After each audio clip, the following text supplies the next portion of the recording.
colpi di mare, laggiù in fondo, ai piedi del monte, onde, onde lunghe, onde, onde e colpi di mare.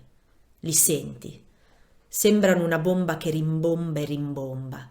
La pietra crepita come un guscio di noce e la luce nell'acqua sa che viene a prendere un'altra pietra che grida nel dirupo. Colpi di mare, colpi di mare. Un altro colpo e la pietra si spacca ancor di più e viene giù, e con la pietra altra terra viene via, laggiù in fondo. Colpi di mare, colpi di mare, e onde, e onde, e il mare rompe i piedi del monte, e con le onde si nasconde nella tana della pietra più lontana, e la frana arriva lassù, giù, di più, e l'acqua salata si infila dentro fino a dove può arrivare, picchia e spacca, fa saltare senza fatica la pietra più antica. Colpi di mare,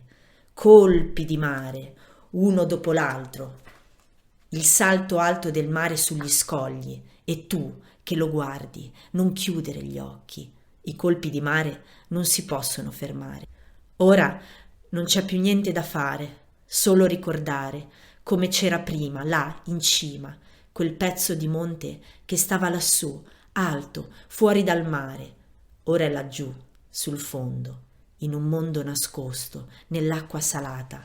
Quel pezzo di monte non starlo più a cercare, ha preso troppi colpi di mare.